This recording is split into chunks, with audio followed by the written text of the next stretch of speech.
Yesterday marked the grim 7-month anniversary of the slaying of former Haitian President Jovenel Moïse, as well as the end of the term of Haiti's current leader, Prime Minister Ariel Henry.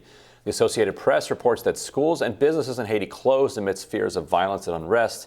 Henry's detractors continue to accuse the Prime Minister of leading unconstitutionally and demand he step down immediately. In the days leading up to the anniversary, a powerful Haitian opposition group, the Montana Accord, called on the U.S. government to withdraw its support for the Henry administration, calling into question the Prime Minister's legitimacy as Haiti's leader amid delayed elections and growing evidence connecting Henry to Moïse's assassination. Joining us now to discuss what's next for Haiti is Kim Ives. He's the English language editor at Haiti Liberté. Glad to have you back with us. Thank you very much. Yeah, so tell us more about the situation. Have we seen violence or protests in the past few days given this anniversary? No, we didn't see any big protests yesterday. There were some scattered things, but nothing major. And the two highlights of the day were essentially speeches, one by Ariel Henry saying, I'm not going anywhere until we've held elections by the end of the year, he's promising. That's probably not going to happen, but he is saying that he is the best bet to stay on for stability, even though he recognizes he's not constitutional. He wasn't anyway. His legitimacy was in question from the get-go. But now, since this is indisputably, yesterday was the last day that would have been Jovenel Moïse's term, he is unconstitutional, but there's no constitutional path out. The other speech was given by the head of the Senate. Again, unclear, because theoretically he should have stepped down by some analysts' account or by some interpreters of the Constitution's account in January. But there are 10 senators there, and Joseph Lambert is his name. He's angling to get Ariel Henry out, even though he didn't say it precisely in his speech. He's talking about consensus. He's allied with another powerful former senator called Yuri Latortu with the Montana group that you just mentioned. Their group is called the PEN. And they're mounting a major offensive to try to dislodge Ariel Henry. And so Henry clearly still has the support of the U.S., but I wanted to read to you a comment put up on Twitter just a day or two ago by Daniel Foote, who was the former envoy to Haiti, resigned in protest back in, I guess, February or September or so. And he said, Ariel Henry did not convince Claude Joseph to step down. That would require courage. PHTK confidants Michel Sisson and Elan Lalim forced acting Prime Minister Joseph aside. I would still love to know why. Pretty soon, I bet the public may also want to know. So now you have this former insider just out on Twitter, just posting the news. Putting this beyond gossip, because he's the envoy, so he would know. So what is he saying here? Okay, so what he's saying is that Michel Sisson, who is the former U.S. ambassador to Haiti, and Hélène Lalim, who heads up the UN office in Haiti, known as the BNU, she's a longtime State Department career officer.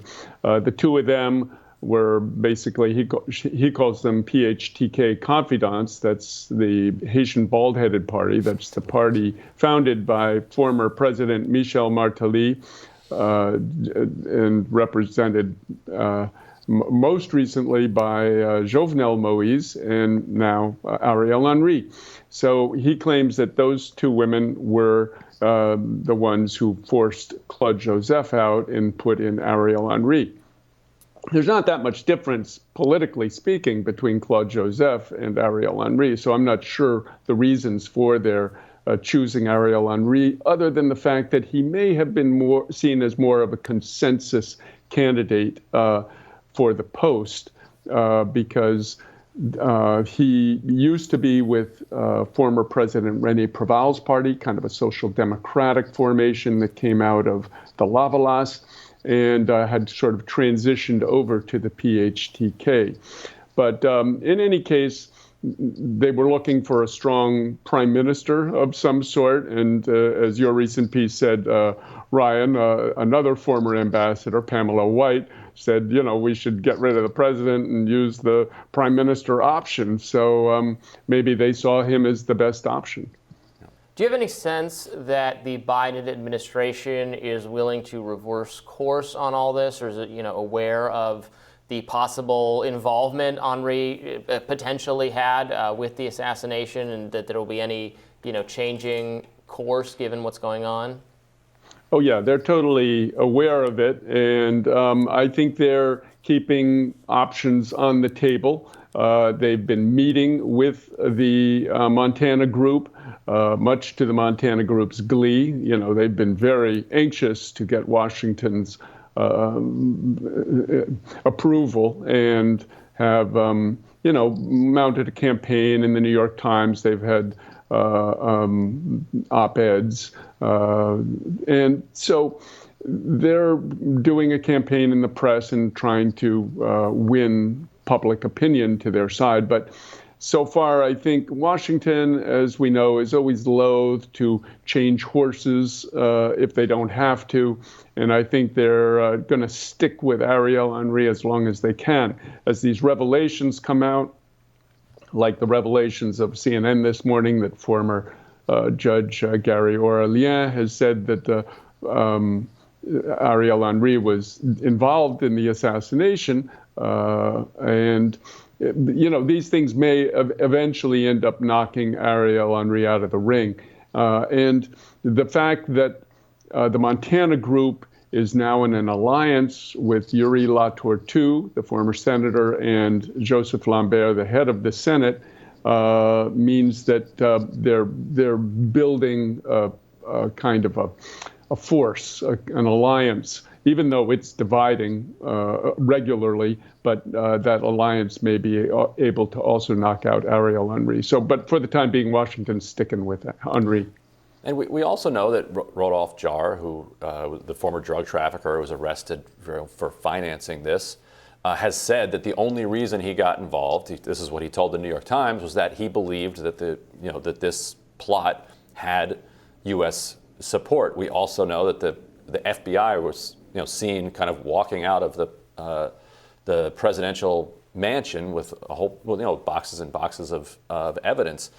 The police report that includes all sorts of references to people involved saying that they met with somebody who claimed to be from the State Department or claimed to be FBI. All of these are claims, but the U.S. is just everywhere when it comes to this. So clearly, they probably know more than anybody else at this point. A lot of the defendants, those arrested, have been brought back to the United States. So at this point, it does seem like Ariel Henry was credibly accused of being involved in the assassination of the president, is still the one that has U.S. support, despite the U.S. being fully aware of that and potentially involved in it. Is that right? That's correct. And yeah, the U.S. May be involved, and maybe to some extent they fear that if Ariel Henry is ousted, their role in it, or their foreknowledge maybe of the coup, would come out. But for sure, it's very surprising that here we are 7 months. Yesterday was the 7th-month anniversary of Jovenel Moïse's killing.